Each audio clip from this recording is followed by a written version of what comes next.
Hey guys, welcome to resource point. Myself Rashika. और आज अभी हम लोग डिस्कस करने वाले हैं यहाँ पे साइंस एंड टेक, जो कि हमारी मार्च मंथ की करंट अफेयर्स है। ये हमारी पार्ट थर्ड होने वाली है। पार्ट फर्स्ट में हम लोग देखे थे और पूरी तरीके से यहाँ पे आपको जो है कोविड-19 के डिटेल्स के बारे में हम लोग देख रहे हैं। तो पार्ट फर्स्ट में हम लोग देखे थे कोविड-19 के डायग्नोसिस के बारे में, यानी कि किस तरीके से हम लोग यहाँ पे देख रहे हैं, किस तरीके से डायग्नोस कर रहे हैं कि किस पेशेंट को यहाँ पे कोरोना वायरस सस्पेक्टेड है कि नहीं है। ये सारी चीज़ें हम लोग फर्स्ट पार्ट में डिस्कस किए थे कि इंडिया में कैसी टेक्निक चल रही है और ऑल ओवर द वर्ल्ड में किस तरीके से प्रोसीजर को लिया जा रहा है। सेकंड पार्ट में हम लोग डिस्कस किए थे इसके ट्रीटमेंट के बारे में कि अगर किसी को भी यहाँ पे कोरोना वायरस हो चुकी है तो उसके लिए क्या क्या ट्रीटमेंट है। साथ ही वैक्सीन डेवलपमेंट के बारे में देखे थे कि इंडिया में वैक्सीन डेवलपमेंट कहाँ हो रही है, किस तरीके से हो रही है, क्या क्या स्टेजेस होती है वैक्सीन डेवलपमेंट की, कितना टाइम लगता है और ऑल ओवर द वर्ल्ड में इसका क्या प्रोसेस है। आज थर्ड पार्ट में हम लोग देखने वाले हैं कि सरकार किस तरीके से क्या क्या स्टेप्स लेकर आ रही है कोरोना वायरस से प्रिकॉशंस लेने के लिए। तो कोरोना वायरस यहाँ पे आपका स्प्रेड ना हो उसके लिए हमारी सरकार क्या स्टेप्स लेकर आ रही है और ऑल ओवर द वर्ल्ड में क्या स्टेप्स लिया जा रहा है, ये सारी चीज़ें हम लोग इस पार्ट में कवर करेंगे। सो एज यू नो कि कोविड-19 बहुत ज़्यादा इंपॉर्टेंट हो चुकी है हमारे लाइफ के लिए भी, साथ ही साथ यहाँ पे एग्जाम पॉइंट ऑफ व्यू से भी। तो अभी आपकी जो भी एग्जाम होने वाली है साइंस एंड टेक की, अगर वहाँ पे पोर्शंस है तो आप लोगों को कोविड-19 से रिलेटेड क्वेश्चंस देखने को मिलेगी। तो मैं यहाँ पे आपसे रिक्वेस्ट करूँगी कि सारे पार्ट्स को ज़रूर देखिए, क्योंकि बहुत ही ज़्यादा एक्सटेंसिवली यहाँ पे विजन आइज के मैगजीन से मैं यहाँ पे कवर कर रही हूँ और मार्च मंथ की जो विजन आइज मैगजीन है उसी से मैं यहाँ पे आपको डिस्कस करवा रही हूँ। तो चलिए स्टार्ट करते हैं। स्टार्ट करने से पहले अगर आप लोगों को प्रीवियस लेसन देखनी है तो आप लोग मेरे चैनल को सब्सक्राइब कीजिए, प्लेलिस्ट में आकर आप लोग देख सकते हो, या फिर यहाँ पे आई बटन पे भी क्लिक करके आप लोग देख सकते हो। तो लास्ट लेसन में मैं कुछ क्वेश्चंस पूछी थी, उसके आंसर बता देती हूँ और आज भी आप लोग के लिए कुछ फ्रेश क्वेश्चंस होगी जिसके आंसर आप लोग को कमेंट बॉक्स में देनी है। तो चलिए स्टार्ट करते हैं। तो लास्ट लेसन में मैं यहाँ पे क्वेश्चंस पूछी थी दो। पहली तो पूछी थी कि फर्टिलिटी रेट क्या होती है, क्योंकि बहुत ज़्यादा इंपॉर्टेंट है ये आपकी पॉइंट। सेकंड है कि 2013 में ही ये क्वेश्चंस आई थी कि इनमें से कौन सी डिजीज़ है जो कि आपकी ट्रांसमिट होती है एक पर्सन से दूसरे पर्सन में जब टैटू कराते हैं। तो यहाँ पे है चिकनगुनिया, हेपेटाइटिस बी, एड्स। तो आपको यहाँ पे करेक्ट ऑप्शन बतानी है, first only, second and third, first and third, first second third. काफ़ी बच्चे ने यहाँ पे करेक्ट आंसर दी है। इट मीन्स कि मुझे ये समझ में आ रहा है कि आप लोग प्रीवियस ईयर क्वेश्चंस को बहुत अच्छे से यहाँ पे सॉल्व करके चल रहे हो। तो यहाँ पे अगर आप लोग टैटू कराते हो तो उससे क्या होता है ना कि ब्लड आपकी यहाँ पे आती है। मान लीजिए कोई भी इन्फेक्टेड पर्सन होंगे जिनको इस तरीके का डिजीज़ होगा, तो अगर उस इन्फेक्टेड पर्सन की ब्लड अगर आप लोग फिर अगर कोई भी और नॉन इन्फेक्टेड पर्सन अगर यहाँ पे टैटू कराते हैं और वही निडल आपके भी बॉडी में अगर इस्तेमाल किया जाता है तो इससे किस तरीके की डिजीज़ आपकी ट्रांसफ़र हो रही है ये पूछा जा रहा है। तो क्या आपको लगता है कि चिकनगुनिया कभी भी ट्रांसफ़र होती है एक इन्फेक्टेड पर्सन से दूसरे इन्फेक्टेड पर्सन में, हेपेटाइटिस बी या फिर HIV एड्स? तो आप लोग को पता ही होगा HIV एड्स के बारे में, क्योंकि HIV एड्स में आप लोग को पता है कि कोई भी इन्फेक्टेड निडल वगैरह आप यूज़ करते हो या फिर ब्लड के कांटेक्ट में आते हो, ब्लड ट्रांसफ्यूज़ होता है, तो उससे भी आपकी जो चांसेस है वो यहाँ पे ट्रांसमिट होने का। तो थर्ड तो बिल्कुल ही करेक्ट है, तो एक स्टेटमेंट हमारी एलिमिनेट हो गई। सेकंड, अगर हेपेटाइटिस बी की बात करूँ तो हेपेटाइटिस बी बिल्कुल भी सही है, क्योंकि हेपेटाइटिस बी का भी यही फंडा है कि ये आपकी ब्लड के कॉन्टैक्ट में आने से आपका जो है ये जो डिजीज़ है ये ट्रांसमिट होती है। So second is also correct. तो हमारी दो स्टेटमेंट तो एलिमिनेट हो गई।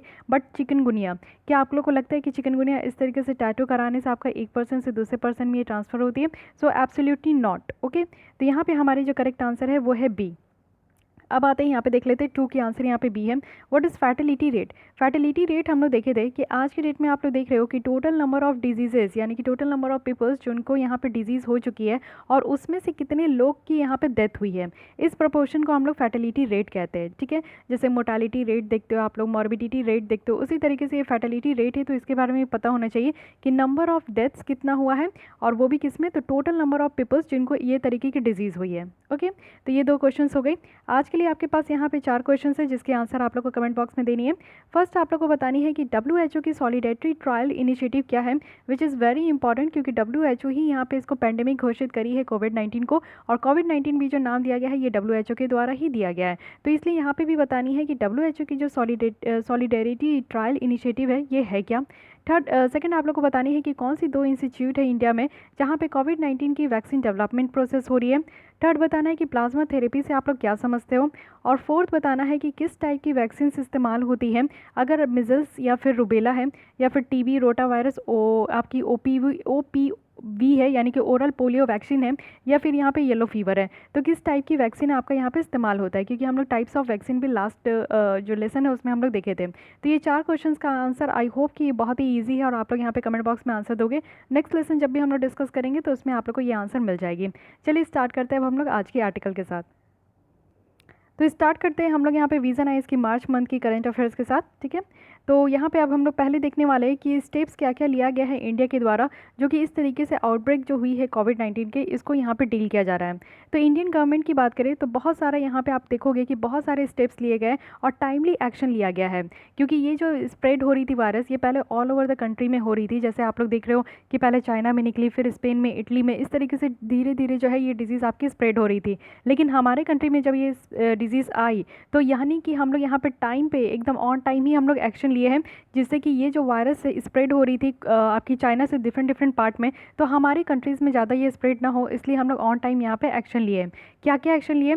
तो क्वारंटाइन की फैसिलिटी यहाँ पे दिए, लॉकडाउन कर दिया गया पूरे कंट्री को, साथ ही सोशल डिस्टेंसिंग का पालन रखना है और अवेयरनेस जनरेट करनी है। ये 4 काम सबसे पहले स्टार्ट किया गया। क्वारंटाइन यानी कि आप लोग को बिल्कुल ही अलग रख दिया गया। मान लीजिए कि अगर आप लोग कहीं से बाहर से ट्रैवल करके आ रहे हो, आपकी कोई भी ट्रैवलिंग हिस्ट्री रही है, चाइना गए हो या फिर कोई भी फॉरेन कंट्री से आप ट्रैवल करके आ रहे हो, तो आपको एक क्वारंटाइन सेंटर है वहाँ पे रखा जा रहा था, वो भी आपको कुछ दिनों के लिए। साथ ही लॉकडाउन कर दिया गया। आप लोगों को पता है एकदम ऑन टाइम लॉकडाउन कर दिया गया। हमारे कंट्री में पूरी तरीके से बंद थी, सारी चीज़ें बंद हो चुकी थी, हम लोग घर पे ही लॉकडाउन हो चुके थे। सोशल डिस्टेंसिंग का पालन किया गया है, यानी कि 1 गज की दूरी आप लोग को एक दूसरे के साथ बनाकर चलनी है। अवेयरनेस जनरेशन है, लोगों को ये इस वायरस के बारे में बताया गया और ये भी बताया गया कि प्रिवेंशन कैसे आप लोग ले सकते हो, इस वायरस से बचने का क्या क्या सोल्यूशंस हो सकता है। यहाँ पे आप लोग देखो कि वीज़ा को भी सस्पेंड किया गया, क्वारंटाइन किया गया। जितने भी ट्रैवलर्स जो है डिफरेंट डिफरेंट इंटरनेशनल कंट्री से आ रहे थे, तो पहले तो जो है उनको क्वारंटाइन भी किया गया और साथ ही साथ इंटरनेशनल ट्रैवल बैन भी किया गया, यानी कि बाहर अब आप लोग जो है कंट्री से बाहर ना जा सकते हो, ना बाहर के लोग जो है, हमारे इंडियन डायस्पोरा भी हमारे इंडिया में नहीं आ पाए। रेस्ट्रिक्शन लगाया गया, इंटरनेशनल जो ट्रैफिक थी वो भी यहाँ पे आपका लैंड बॉर्डर्स की तरफ से, यानी कि आप लोग को पता है कि लैंड बाउंड्री भी जो है, बॉर्डर भी जो है, उसको भी यहाँ पे सील कर दिया गया था, ये भी रेस्ट्रिक्शंस हो गई थी। 21 डे की नेशन वाइड लॉकडाउन थी, जिसको कि एक्सटेंड किया गया था 19 मोर डेज़ के साथ, जिसमें कि आपके सारे जो नॉन एसेंशियल पब्लिक प्लेसेस है उसको बंद कर दिया गया। सस्पेंड कर दिया गया रेलवे, इंटरसिटी बस आपकी सर्विसेज को और अर्बन मेट्रोज़ को, तो ये सारी चीज़ें बंद कर दी गई। सबसे पहले जो है आप लोगों को पता है कि 21 डेज़ की यहाँ पे आपकी नेशन लॉकडाउन हुई, नेशन वाइड लॉकडाउन हुई, और जो नॉन एसेंशियल पब्लिक सर्विसेज है उसको यहाँ पे बंद कर दिया गया। पब्लिक प्लेसेस को भी बंद कर दिया गया, जैसे कि आप लोग देखो कि सारी चीज़ें बंद ही कर दी गई थी, और यहाँ पे बस हॉस्पिटल, पुलिस स्टेशन, बैंक, ये सारी ओपन थी, बाकी सारी चीज़ें बंद थी। क्लस्टर कंटेनमेंट स्ट्रैटेजी अडॉप्ट किया गया, जहाँ पे हाई थ्रेट है। कंटेनमेंट स्ट्रैटेजी और कंटेनमेंट जोन कौन सी होती है? वहाँ पे उस एरिया में आपको देखने को मिलेगा कि एक पर्टिकुलर एरिया है जहाँ पे जितने लोग रहते हैं ना, उसमें से ज़्यादा लोग जो है इन्फेक्टेड है, इस तरीके के वायरस से इन्फेक्टेड है, या फिर वहाँ पे किसी भी पर्सन को जो है ना डेथ हो गया है इस कोविड-19 से, तो उस एरिया को एक कंटेनमेंट जोन यहाँ पे घोषित कर दिया गया और कंटेनमेंट स्ट्रैटेजी लेकर चला गया है। जो कम्युनिटी में आपका ट्रांसमिशन का थ्रेट ज़्यादा है तो उसको लॉक कर दिया जाता है, सील कर दिया जाता है पूरी तरीके से, जो है वहाँ पे आपकी जो डेली लाइफ है और जो आना जाना है वो पूरी तरीके से बंद हो जाती है। ये जो स्ट्रैटेजी है ये इसलिए किया गया था कि वायरस को जो है ना इस जोग्राफिकल एरिया में ही यहाँ पे ख़त्म कर देना है, साथ ही यहाँ पे डिटेक्ट करने के लिए भी केसेस को, वो भी अर्ली स्टेजेस में, और जो चेन है ट्रांसमिशन का, क्योंकि आप लोग को पता है कि ये टच होने से भी ये आपका फैल रहा है। अगर कोई भी आप सस्पेक्टेड कोविड-19 के पेशेंट के अगर टच में आते हो, कॉन्टैक्ट में आते हो, तो भी आपको ये होने की चांसेस है। तो इसलिए इस तरीके का जो चेन था ट्रांसमिशन का, उसको ब्रेक करना है और प्रिवेंट करना है कि कोई भी न्यू एरिया में इस तरीके की डिजीज़ का स्प्रेड ना हो सके। तो ये सारे स्टेप्स यहाँ पे हमारे गवर्नमेंट के द्वारा लिया गया। साथ ही साथ अवेयरनेस भी फैलाया जा रहा था, बहुत सारे सोशल डिस्टेंसिंग प्रैक्टिसेस का जो है इंपॉर्टेंस बताया गया कि अगर हम लोग एक दूसरे से जो है सोशल डिस्टेंस मेंटेन करेंगे, यानी कि एक दूसरे से 1 हैंड डिस्टेंस के बीच में अगर खड़े रहेंगे तो उससे क्या क्या फ़ायदा है। कुछ गाइडलाइंस भी इशू किए गए कि हम लोग को मास्क का यूज़ करना है, वो भी पब्लिक में, और साथ ही साथ सेल्फ क्वारंटाइन मेजर्स भी लेकर चलना है। अगर आप लोग को लगता है कि आप बाहर जा रहे हो, जैसे कि पुलिस वाले लोग हैं, डॉक्टर्स है, साथ ही बैंकर्स है, म्यूनिसिपैलिटीज़ के लोग थे, तो ये लोग का डेली काम कभी भी रुका नहीं। फर्स्ट डे ऑफ लॉकडाउन से भी इन लोगों का काम रुका नहीं। तो ये लोग बाहर जा रहे आ रहे हैं, तो उनके लिए क्या है कि सेल्फ क्वारंटाइन की यहाँ पे मेजर्स लेनी चाहिए। उनको घर पे ही एक अलग से ही रूम में रहना है, एक अलग से बाथरूम इस्तेमाल करनी है। तो ये सारी चीज़ें का यहाँ पे बताया जा रहा था।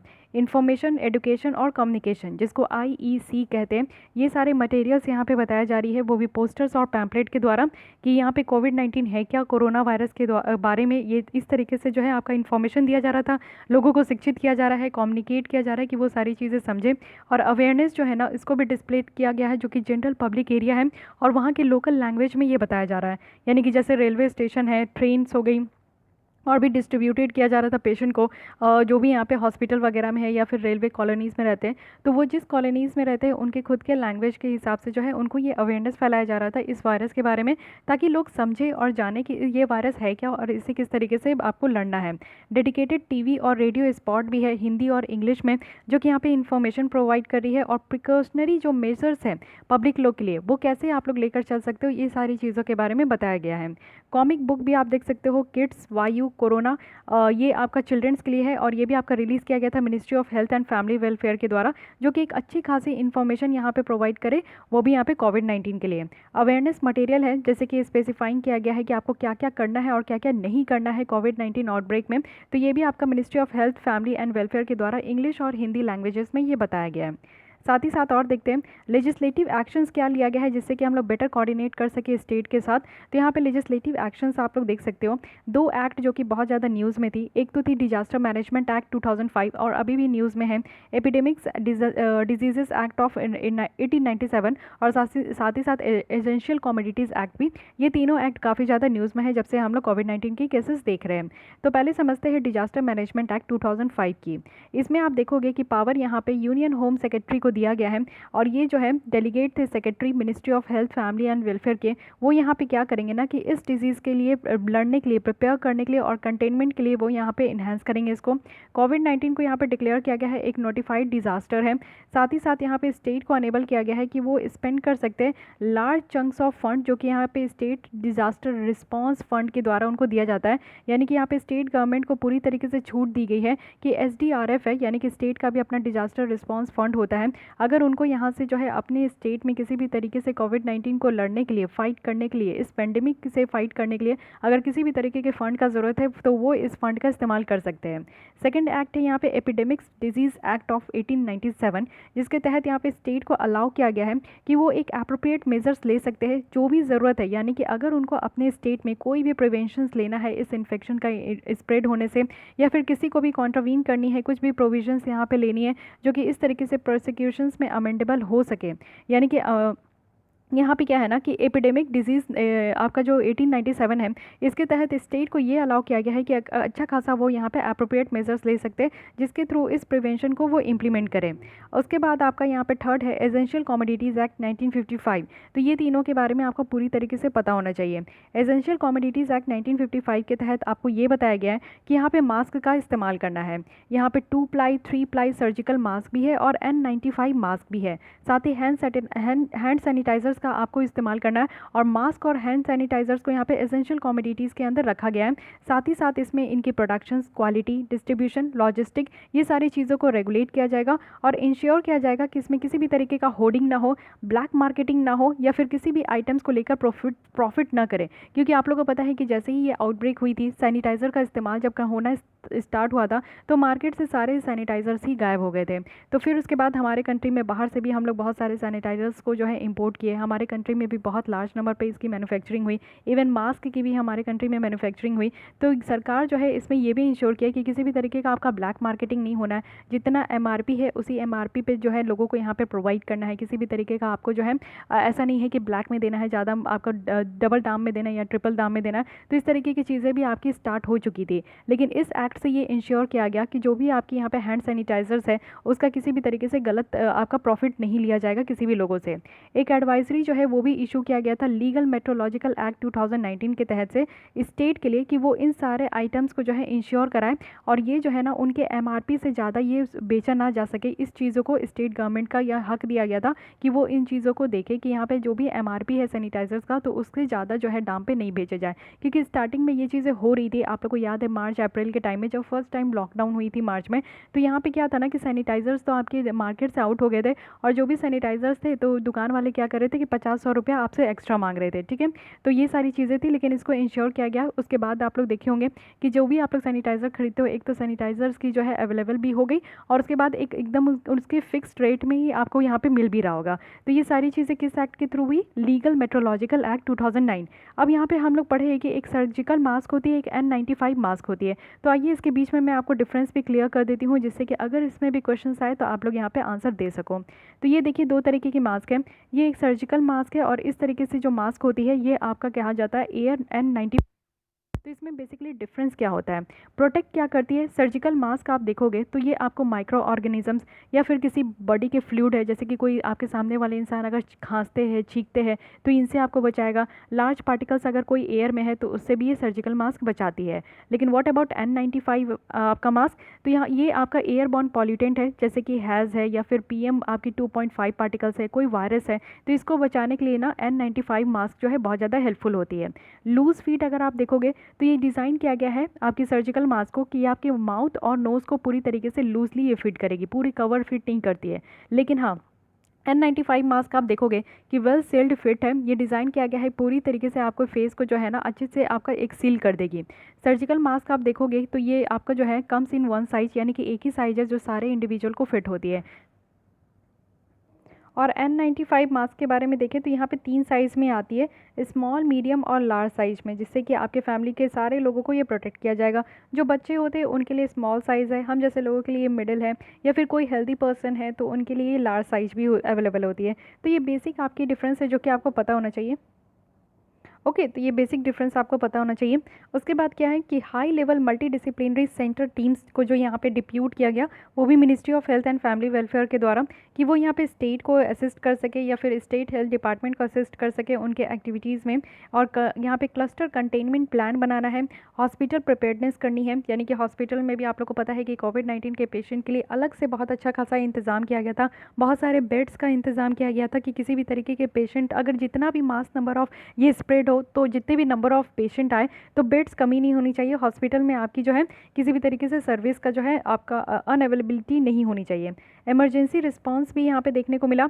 हेल्थ सिस्टम प्रिपेयर्डनेस पैकेज भी यहाँ पे स्टेट को दिया गया। इसका एम यही था कि नेशनल और स्टेट लेवल पे जो हेल्थ सिस्टम है ना उसको यहाँ पे बूस्ट करना है, और जितनी भी एसेंशियल मेडिकल इक्विपमेंट है इसको सपोर्ट करना है, ड्रग्स को भी सपोर्ट करना है, और साथ ही हमारी जो सर्वेलेंस एक्टिविटीज़ है उसको भी स्ट्रेंथन करनी है।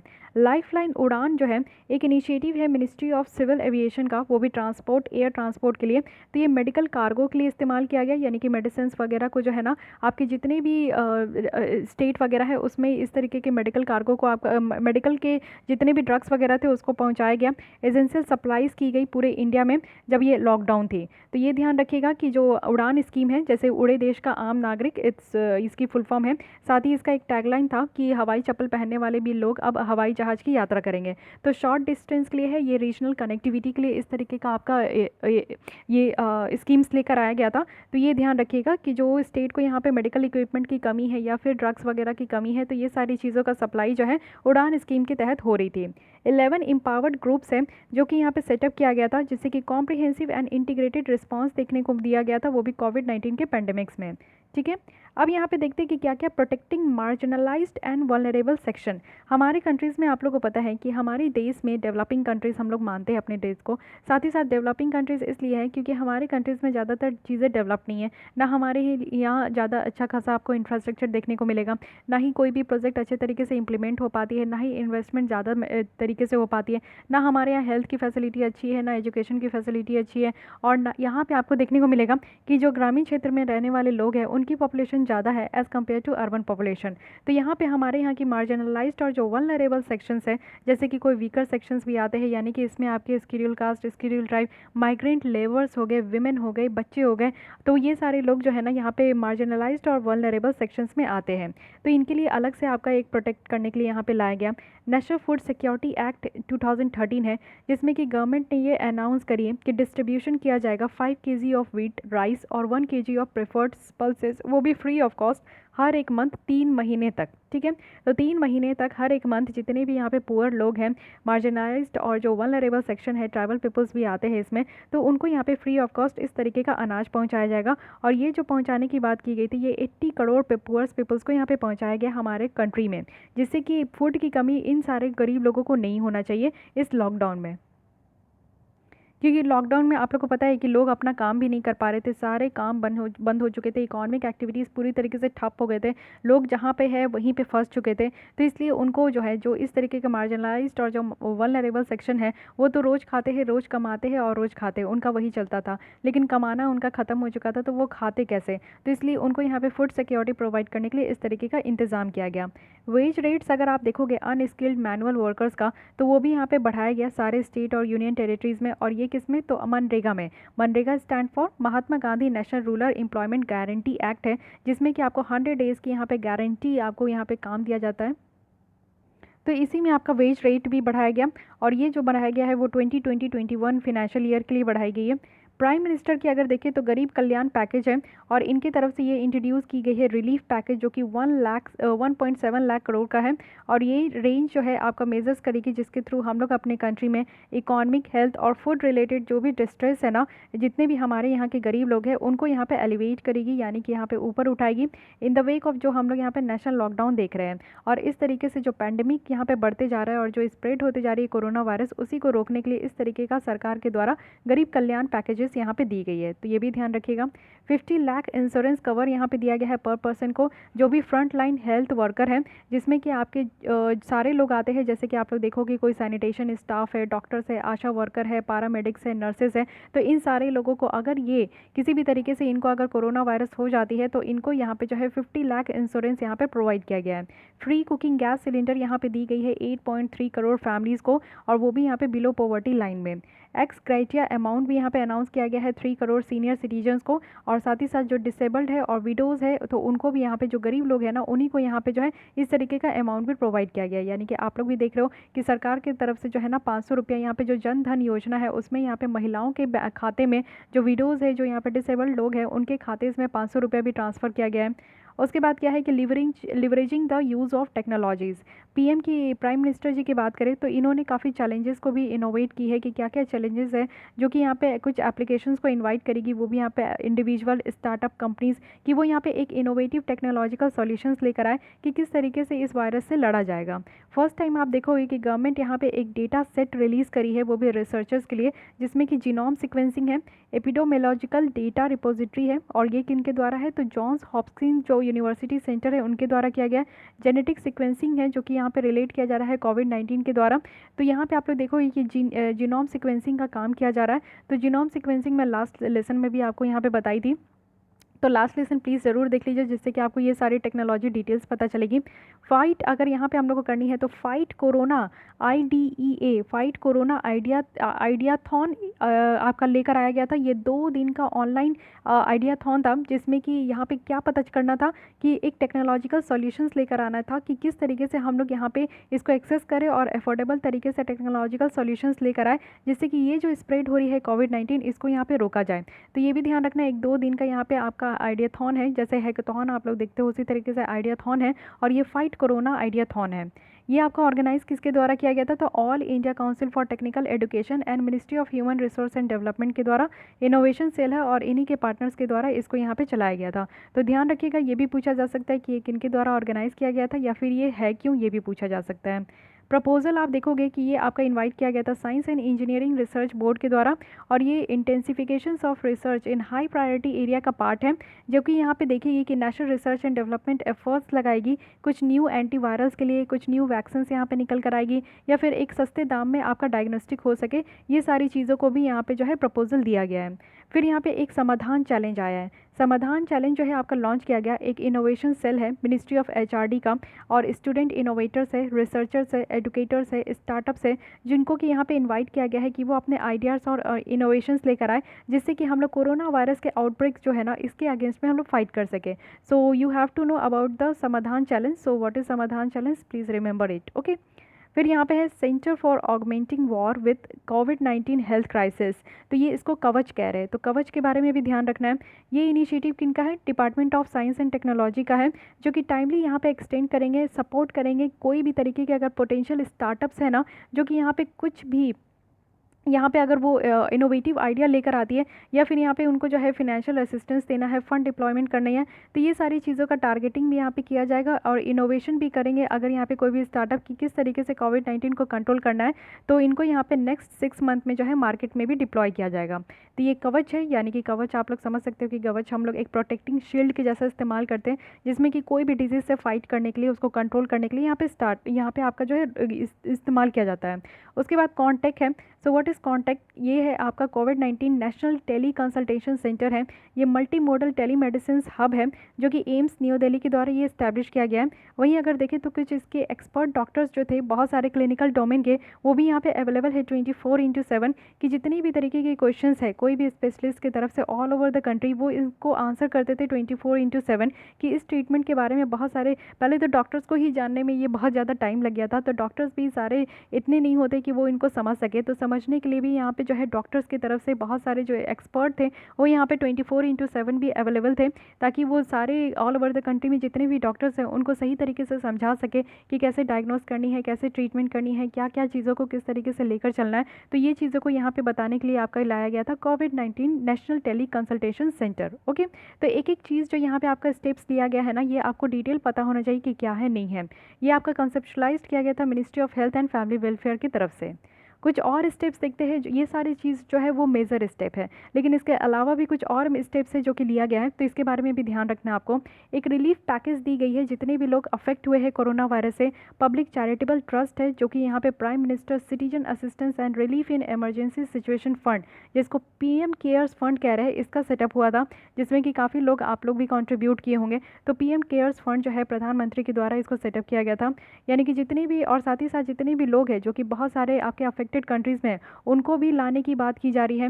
बैन किया गया कि हम लोग कोई भी पर्सनल प्रोटेक्टिव इक्विपमेंट जैसे कि सर्जिकल मास्क है, ग्लव्स है या फिर N95 रेस्पिरेटर्स है, उनको हम लोग एक्सपोर्ट नहीं करेंगे, क्योंकि हम लोग अपने ही कंट्री में इसको जो है पूरी तरीके से इसकी अवेलेबिलिटी को बढ़ाएंगे, तो ये सारी चीज़ जो है हम लोग एक्सपोर्ट नहीं करेंगे।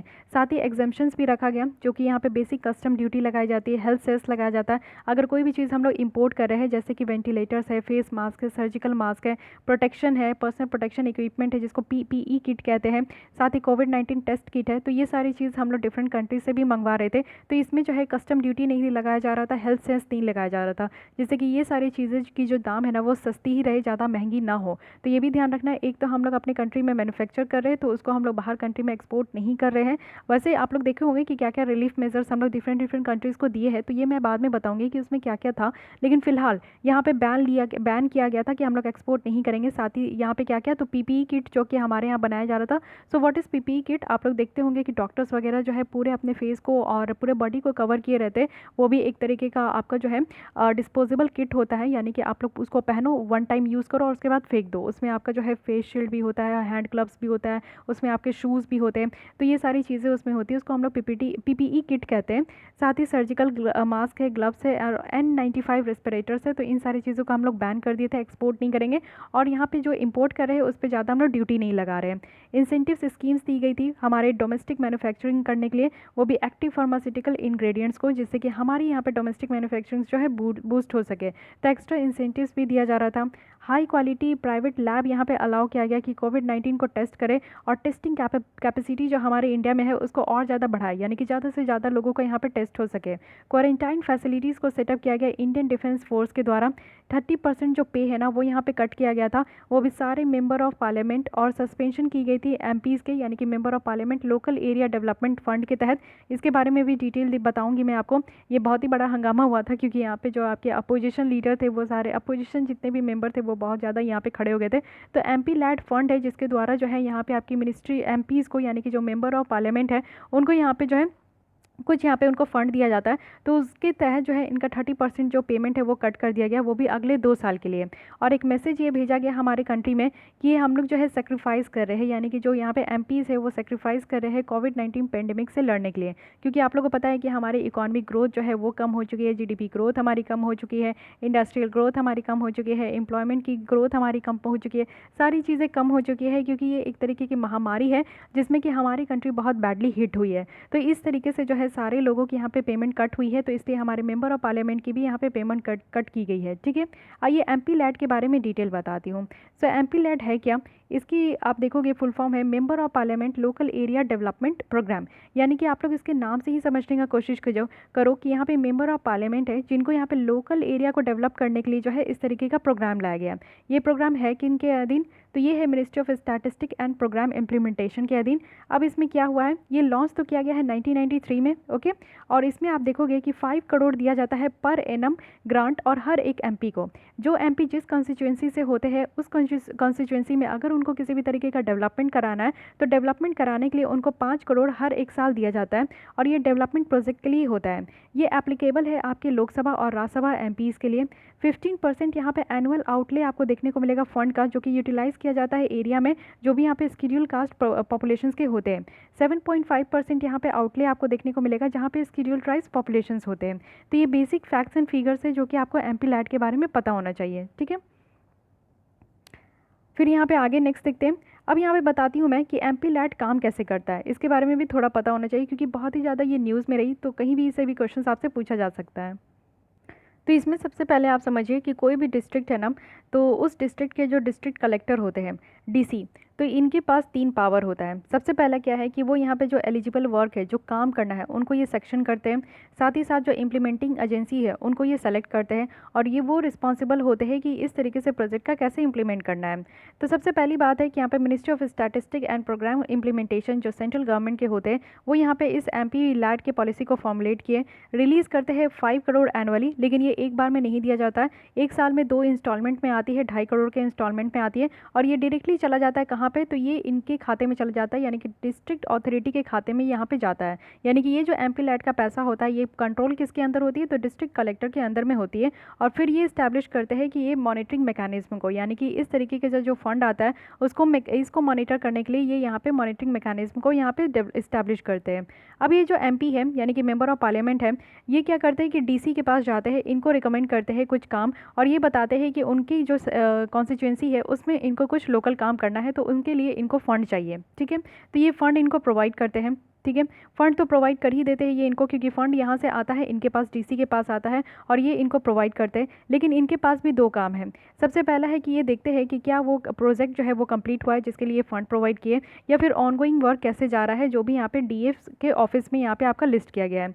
सेकंड है कि यहाँ पे सिटीजन्स भी यहाँ पे आरटीआई फाइल कर सकती है। उस डिस्ट्रिक्ट के सिटीजन्स को भी ये जानने का पूरी तरीके से हक है, जो भी यहाँ पे उनके कॉन्स्टिट्यूंसी, उस कॉन्स्टिट्यूंसी के जो भी एमपी है वो किस तरीके से उनके हित में काम कर रहे हैं कि नहीं कर रहे, या फिर एप्लीकेशन का यहाँ पे आपका प्रोजेक्ट का क्या स्टेटस है, फंड का कितना इस्तेमाल किया गया, ये सारी चीज़ें जो है आरटीआई फाइल करके, राइट टू इन्फॉर्मेशन फाइल करके सिटीजन्स भी यहाँ पे जान सकती है। तो इस तरीके से पूरा एमपी लैट्स का काम होता है, ये आप लोग समझ चुके हैं, ठीक है।